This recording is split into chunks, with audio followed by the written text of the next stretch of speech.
Hello guys, my name is June. This is the story of my entitled sister Tina and how she got her just desserts. Before I begin, let me give you some background about my life. I'm Tina's oldest sister. Our parents died when I was only a tween. My sister was even younger and didn't remember them much. It was our paternal Uncle Josh who took us in and raised us as his own. He never married and considered us his own children. He was a rich lawyer who also owned a lot of money. Josh and my parents went through a difficult time when my grandparents died with a mountain of debt. They had a very luxurious lifestyle before my grandparents died. After their death, Josh and my parents had to sell everything to clear the debts. As a result, they were left with nothing. Thankfully, Josh was able to become a big lawyer and earn lots of money. He also made a bunch of good investments and grew his savings. My parents, unfortunately, got into a bad crowd and died from a drug overdose. Since then, Josh has been our only parent. Unfortunately, me and my sister grew up to be completely different people. She didn't remember much of our troubled life with our parents. She was used to seeing Josh's riches and having a good life. So she quickly became an entitled woman. The friends she associated with also encouraged her to spend lots of money while not caring for anyone else. That is why, even at 24, she didn't have a job. I tried to talk to her about it. I said, "Tina, you need to be more responsible with your life. Just because Josh gives you money, that doesn't mean you should not try to earn something for yourself." "Why the hell would I do that, June? Josh has plenty of money to give me. When he dies, you and me will inherit everything. You can let go of your share since you work a good job." "Tina, what is wrong with you? Josh is well and alive. You don't have to start thinking about an inheritance right now. You better not mention this in front of Josh." I was appalled to hear Tina's logic. What was worse was that Josh had recently been diagnosed with a terminal illness, and his chances of survival are slim. He wasn't very sick at that moment, but his health was steadily declining. So Josh decided to sit us down and tell us about what he had been thinking about. He said, "You know what, guys? I have some news for you. I was able to buy back the house I and your parents grew up in. I have purchased the property very recently. I really want to renovate it and make it better." "That is great news, Josh. We know how much you've been missing the house. Do you plan to shift there?" "Not really. I love this house now. I just wanted to give the house a second chance. It needs a little love. It had been neglected by the last owners. It broke my heart to see the mansion that way."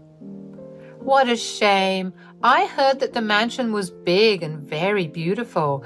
God, I want to see it. I'm so excited. Maybe I can live in it." "I'm going to take you there next week. I was hoping to show you the house so that you can help me renovate it. My health will get worse soon, so I need your help to restore the house. I will pay for everything, of course." Josh took us to see the house where he had grown up with my parents. At first, both me and Tina were excited to see the mansion. Josh had told us a lot of stories growing up, so we were eager to see where he and our parents lived. When we reached the place, we saw that the mansion came with a big property, but the mansion itself was pretty run down. It was old and hadn't been maintained very well. Tina looked shocked by the house. Then she started to get angry. She said, "Josh, this is the house you and my parents lived in?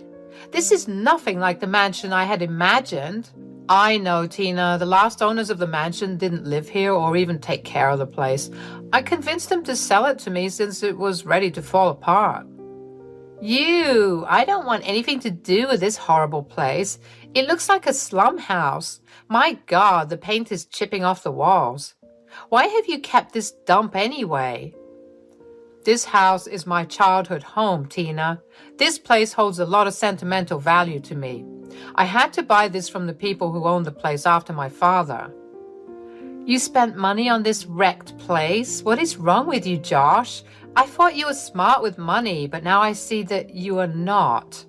God, you need to have some taste and stop living like a beggar. Watch it, Tina. This mansion is much more than an old house. You can't just insult this place, and you can't insult Josh like that either. You are hurting his feelings. It's fine, June. I thought maybe this time Tina would understand the sentiment associated with this house.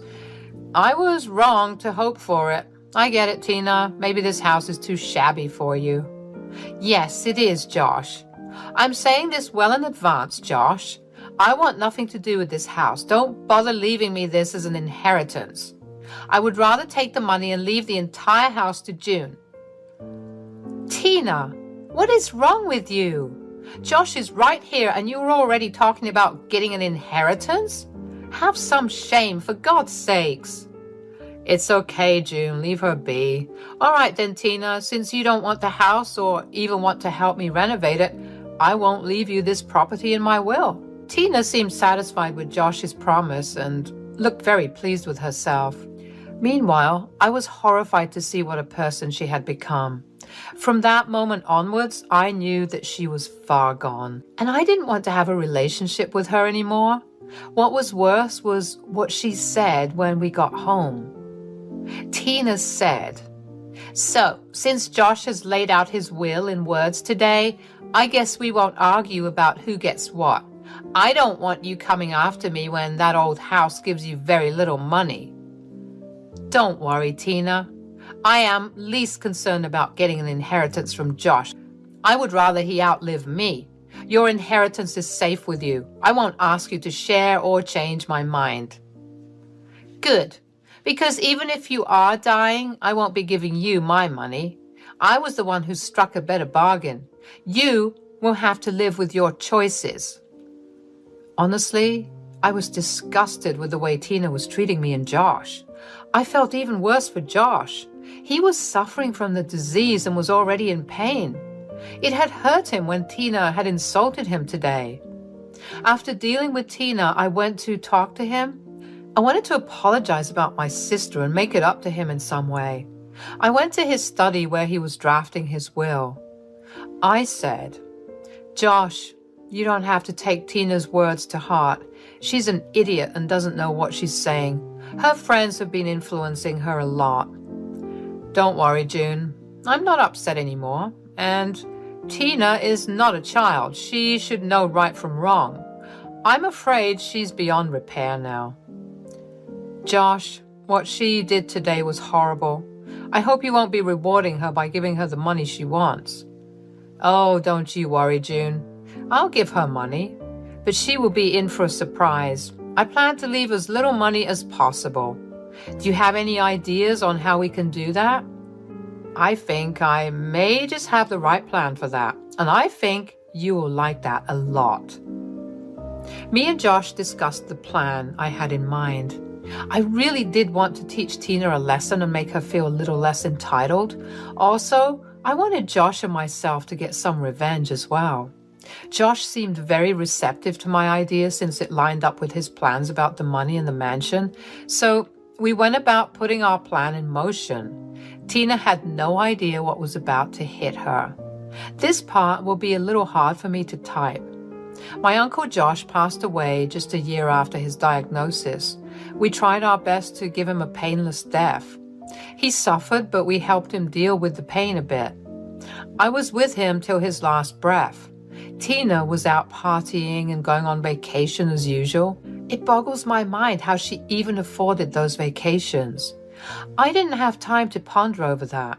Josh was my primary concern. His death left a gaping hole in my heart. It was just as bad as when my parents had died.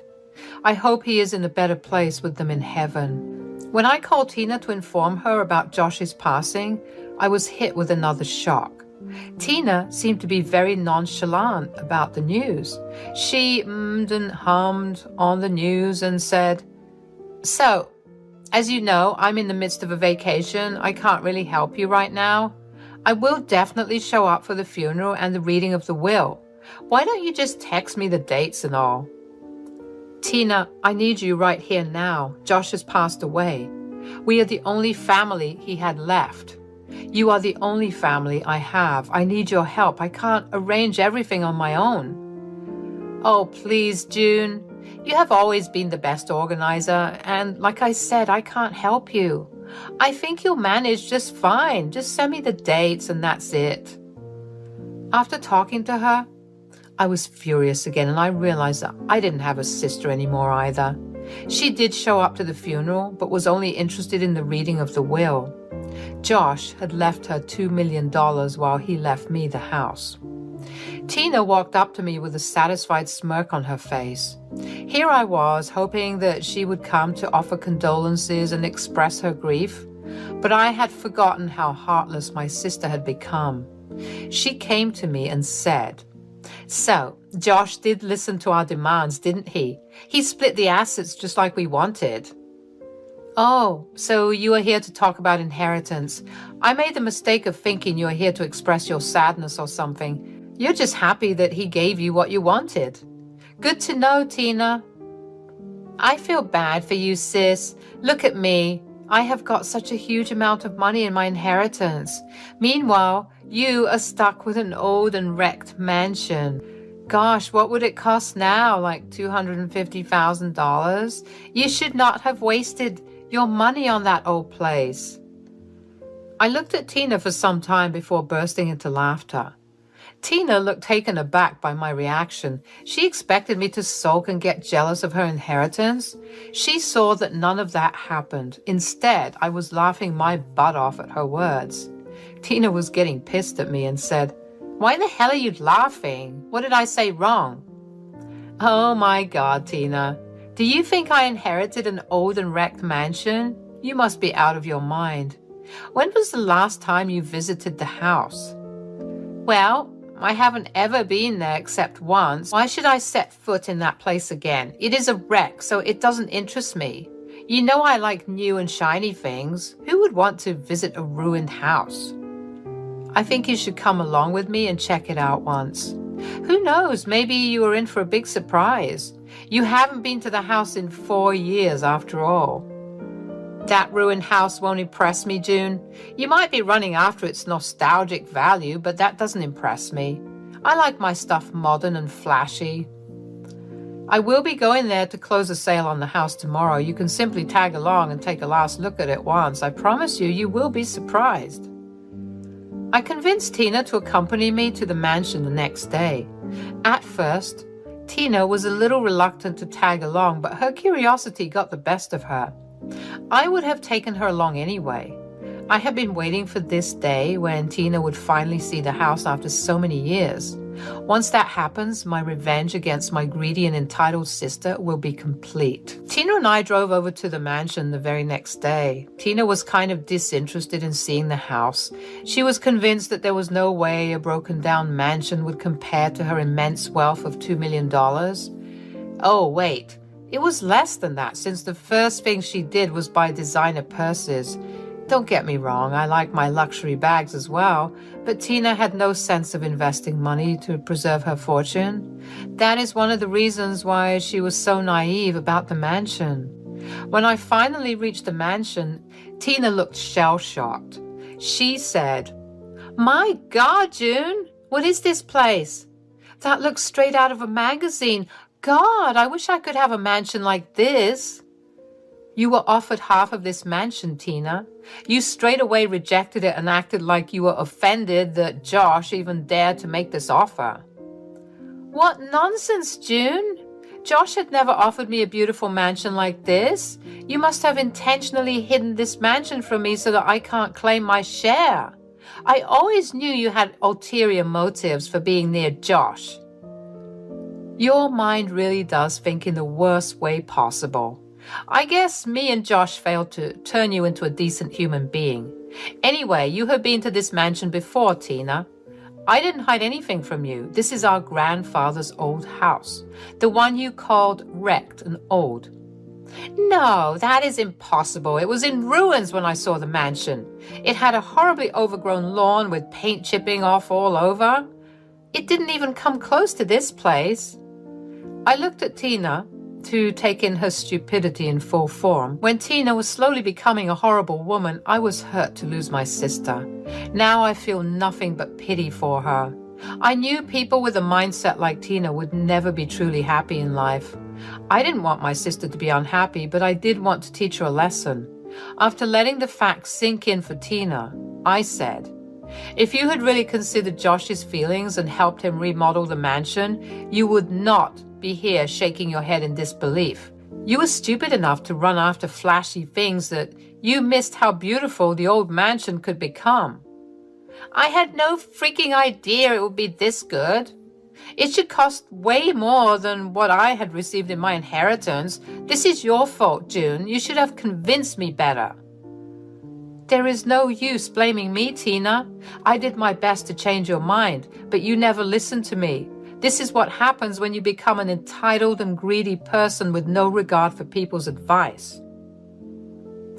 Just then, a luxurious car pulled up at the mansion. A few people came out of the car and shook hands with me. We went into the mansion together, and Tina was even more impressed when she saw the interiors. The designers did a great job in handling everything perfectly. I could tell that Tina was starting to tear up. When she heard how much the house was worth, she started to have a meltdown. She couldn't believe that I got $6 million for the mansion. I excused my buyers and let my agent handle the rest of the formalities. Then I walked over to my sister and said, there is no use crying about this now, Tina. I'm sure you now regret not listening to me. Too bad that it is too late for you. Why can't you just share the proceeds of the sale with me? This is very unfair that you got such a nice place while I was left with scraps. You are the one who chose the scraps, Tina. Well, since we have already started this conversation, let me tell you what happened. Josh always had plans to renovate the house, but due to his health, he couldn't oversee the work himself. He wanted us to help him out, and in return, he was ready to give us the mansion in an even split. But you took one look at it and insulted his childhood house. Then you stupidly told him to give you money when he dies. But I had no idea he had so little money. I thought I would get more. That's why I gave you full ownership of the house. I didn't think this place was worth anything. That's where you messed up, Tina. In your greed to get the best pick, you chose the wrong option. Josh did have a lot of money, but he had always intended to use most of it to renovate this place. So it was an easy decision for him after you showed your ungrateful side. At that point, Tina realized how stupid she had been. All this while she was chasing an empty purse while the real stuff lay right before her eyes. Suddenly she started to beg me to share half of the money with her. I gently reminded her that she made it clear our inheritance won't be shared. She promised not to help me in my need, and I was doing the same for her. When she started to throw tantrums, I had to drive her back to her place. It was a tough job to get her out of the car, but I managed it. What followed next was a mountain of calls and texts from Tina. She alternated between demanding and begging me to split the proceeds of the sale. Remember how she was boasting about several vacations and parties she had planned? Well, she was doing it all on debt. Now that she has received her inheritance, the debtors were pestering her for the money. You won't believe it, guys, but this woman has a debt of $1 million with $50,000 on credit card dues. I was stunned to hear the figures. Turns out she had been having a luxurious lifestyle for the past year in the hope that she would get a big inheritance. She had no idea that the numbers would be so low for her. Now she didn't know what to do with the debts she collected. Tina was left with very little money after she had to pay off her debtors. She tried her best to live a life on the remaining money.